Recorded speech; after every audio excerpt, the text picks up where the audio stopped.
नमस्कार, आप देख रहे हैं दिल्ली ग्लो न्यूज। आपके साथ मैं हूं कल्याणी।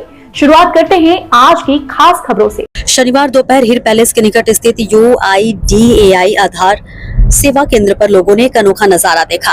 जिलाधिकारी जितेंद्र प्रताप सिंह स्वयं केंद्र पहुंचे और आम नागरिक की तरह सभी औपचारिकताएं पूरी कर अपने आधार कार्ड का बायोमेट्रिक डेटा अपडेट कराया। उनका आधार बने 10 वर्ष से अधिक हो चुका था, इसलिए उन्होंने दस्तावेज और बायोमेट्रिक अद्यतन कराकर लोगों के सामने उदाहरण प्रस्तुत किया।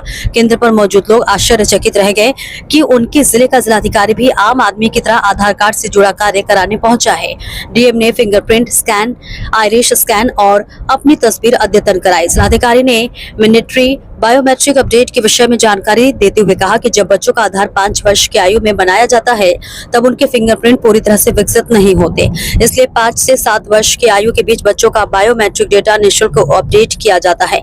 यदि यह अपडेट 7 वर्ष की आयु के बाद कराया जाए तो 100 रुपए शुल्क देना पड़ता है। इसी प्रकार 15 से 17 वर्ष की आयु में भी बच्चों का बायोमेट्रिक अपडेट अनिवार्य है और यह प्रक्रिया निःशुल्क होती है। 5 वर्ष की आयु पर बच्चे का फिंगरप्रिंट, आइरिस और फोटो दर्ज करना जरूरी है, जबकि 15 वर्ष की आयु पर यह भी प्रक्रिया अनिवार्य ताकि आधार जीवन भर सटीक बना रहे। सरकार की जो योजना आधार कार्ड की है उसमें एक ये भी कंपोनेंट आवश्यक है कि जिन लोगों को 10 साल हो गए आधार कार्ड बने हुए, जैसे कि मुझे खुद भी हो गए थे, तो उसके क्रम में मैंने जो आधार सेवा केंद्र हमारा यहाँ हीर पैलेस के पास में है उसमें मैंने खुद अपना बायोमेट्रिक अपडेट किया है।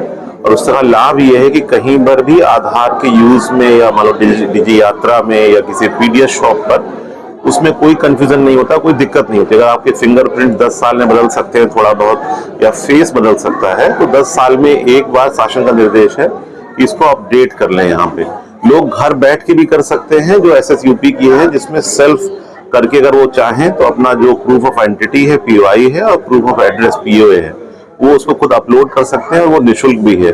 अगर वो बायोमेट्रिक यहाँ अपडेट करते हैं तो उसकी फीस 100 रुपए जैसे मैंने भी पे किया है। और अगर सिर्फ वो अपना एड्रेस या आइडेंटिटी प्रूफ करना अपलोड करना चाहते हैं तो उसकी फीस सिर्फ 50 रुपए है।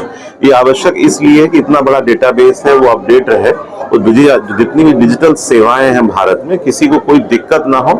सरकार ने उसको सीमलेस बनाने के लिए, स्मूथ बनाने के लिए व्यवस्था की है और जैसे मैंने खुद आके किया तो मैं सभी कानपुर वासियों से विशेष रूप से अनुरोध करना चाहूंगा कि वो करें। दूसरा इसका जो कंपोनेंट है वो भी इम्पोर्टेंट है, वो ये है मैंडेटरी बायोमेट्रिक अपडेट। जिन बच्चों का 5 वर्ष से पहले बायोमेट्रिक उनका लिया गया है, जो डेटा लिया गया है, उस समय उनकी उंगलियां उतनी विकसित नहीं होती, तो 5 से 7 वर्ष के जितने भी बच्चे हैं उनको फ्री मिलता है कि वो अपने फिंगरप्रिंट्स वगैरह दे सकते हैं। अगर वो 7 साल के बाद करेंगे तो उसकी फीस हो जाएगी। इसी प्रकार से जो 15 से 17 की उम्र के बच्चे हैं उनके भी बायोमेट्रिक लेने के लिए, उनका डेमोग्राफिक लेने के लिए अपडेट की सुविधा फ्री होती है। तो जो भी बच्चे 5 वर्ष से पहले बनवा चुके हैं तो 5 से 7 के बीच में जरूर करा लें फ्री, जिसको हम लोग MBU 1 बोलते हैं। और MBU 2 है जो कि 15 से 17 साल के बच्चों के लिए निःशुल्क है, ताकि जो आधार की सेवा है वो सीमलेस चले, बहुत फास्ट चले। जैसे जैसे डेटा का प्रसार हो रहा है, हमारी सारी सुविधाएं, बैंक के अकाउंट, सारी बेनिफिशियरी स्कीम्स, गवर्नमेंट के एक्सेसेस इससे जुड़े हुए हैं, तो इस अपडेट से उन सभी यूजर्स को फायदा होगा। अन्यथा उनका जब कोई काम अटक जाता है तब वो यहाँ पर आते हैं और तब करते हैं, उसमें उनको समय लगता है। तो मैं अनुरोध करना चाहूंगा सभी कानपुर वालों से, अन्य लोगों से भी, कि अपने आधार को देख लें, अपडेट कर लें। 10 वर्ष से अधिक हो गया जैसा कि मुझे हो गया था तो मैंने अपडेट किया है, बच्चों का भी अपडेट कर लें। और अगर कोई भी एड्रेस प्रूफ वगैरह या आइडेंटिटी प्रूफ उनको अगर घर पे भी अपलोड करना है तो वो सेवा निःशुल्क भी है, उसको भी इस्तेमाल कर सकते हैं।